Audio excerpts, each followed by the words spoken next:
شاید بیان بھی سن رہے ہو. وہ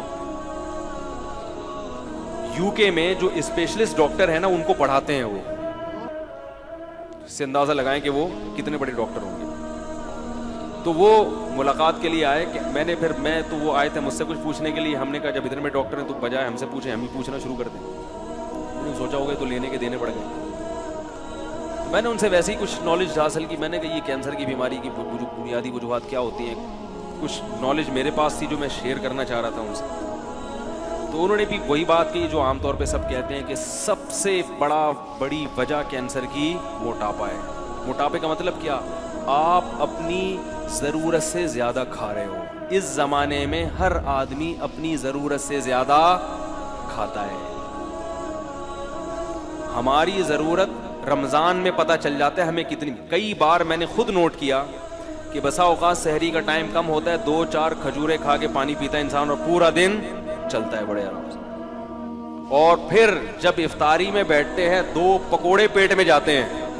میں نے ان ڈاکٹر سے پہلے کہتے پکوڑے پہ پابندی نہیں لگائیں. پہلے پکوڑے کے خلاف میں کوئی تقریر اتنا بھی نہیں ہے نا. صحت بنانے کے چکر میں آدمی بالکل دلیے پہ آ جائے, کھچڑی پہ آ جائے, یہ بھی غلط ہے یار. کیا کرنا ہے اسی صحت کا بھائی. وہ چائنیز گرم پانی پی کے رہتے ہیں نا زندہ, لمبی لمبی عمریں ہوتی ہیں. میں نے کہا ٹھنڈا پانی پی کے مر جاؤ, یہ بہتر ہے گرم پانی پی کے. گرمیوں میں بھی گرم پانی پی رہے ہیں پاگل لوگ. کیا کرنا ہے ایسے؟ اتنی بھی ہمیں زندگی سے محبت نہیں ہے بھائی. تمیز سے زندہ رہنا ہے, کتنا تمیز سے رہ سکتے ہیں, ٹھیک ہے نا. ہاں تو وہ ڈاکٹر کی بات کر رہا تھا. تو یہ سارے مسائل کہاں سے کھڑے ہوتے ہیں؟ موٹاپے سے ہوتے ہیں. ساری بیماریوں کی ابتدا کہاں سے ہوتی ہے؟ موٹاپے کا مطلب کیا ہے؟ زیادہ کھا رہے ہیں. تو 2 کھجوریں کھاتا ہے انسان افطاری کے وقت میں اور پانی پیتا, کیسی کمر سیدھی ہو جاتی کہ نہیں ہو جاتی؟ 14 طبق روشن ہو جاتے ہیں. اس سے پتہ چل جاتا ہے کہ ہمیں زندہ رہنے کے لیے اور چلنے پھرنے کے لیے, باڈی کو رن کرنے کے لیے اتنا کھانے کی ضرورت بولو بھائی نہیں ہے جتنا ہم کھا رہے ہیں. تو روزے کا یہ بھی فائدہ ہے. تو میرے بھائی رکھو تو اللہ کے لیے, دنیا کے لیے نہ رکھو. لیکن غریبی میں یہ فائدے بھی انشاءاللہ ہوں گے. نظر تیز ہو جاتی ہے, دماغ صحیح کام کرنے لگتا ہے, قوت برداشت بڑھتی ہے. سب سے بڑی بات یہ کہ اسٹیمنا بڑھانا, یہ تو دنیا میں ہر شخص چاہتا ہے کہ میرا اسٹیمنا بڑھے. ہوتا ہے کہ نہیں ہوتا؟ بہت سے لوگ اس لیے بھاگتے ہیں تاکہ ہمارا اسٹیمنا بڑھے اور ہم زیادہ دیر تک بھاگ سکیں. جم خانے میں جو باڈی بلڈر وزن اٹھاتا ہے اس لیے کہ میرا اسٹیمنا بڑھے اور میں زیادہ سے زیادہ وزن بولو بھائی اٹھا سکوں.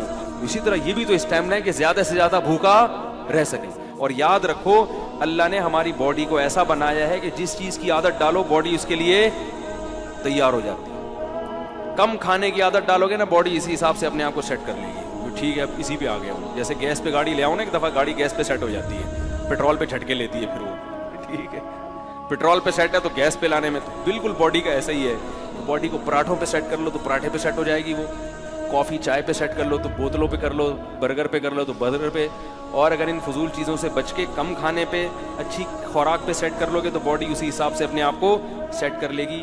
یہاں تک کہ آپ دیکھیں صحرائی علاقوں میں بہت کم پانی ہوتا ہے, اللہ اس کم پانی ہی میں ان کی باڈی کی تمام ضرورتیں پوری کر دیتے ہیں. آپ کو عجیب بات بتاؤں میں کہ جو چشموں میں رہنے والے لوگ ہیں, جہاں نہریں دریا ہیں, ان کی باڈی کو پانی کی ضرورت زیادہ ہوتی ہے. صحرائی آدمی کو پانی کی ضرورت کم ہوتی ہے کیونکہ صحرا کے حساب سے اس کی باڈی ڈھل چکی ہوتی ہے. صحرائی پرندوں کو پانی کم چاہیے اور چشموں دریاؤں میں رہنے والے پرندوں کو پانی, اللہ نے ایسا فلیکسیبلٹی رکھی ہے نا انسان کے جسم میں, وہ اسی حساب. تو روزے میں ہم اسی حساب سے چلیں گے, باڈی اسی حساب سے اپنے آپ کو سیٹ کر لے گی, بشرطے کہ عید پہ آ کے اس کو بیڑا غرق نہ کریں. سمجھ آ رہی ہے بات؟ تو اس لیے یہ ساری بات اس طرف چلی گئی صحت پر. تو بھائی دل جمی کے ساتھ روزے رکھیں اور تراویح کی نماز بھی تسلی کے ساتھ.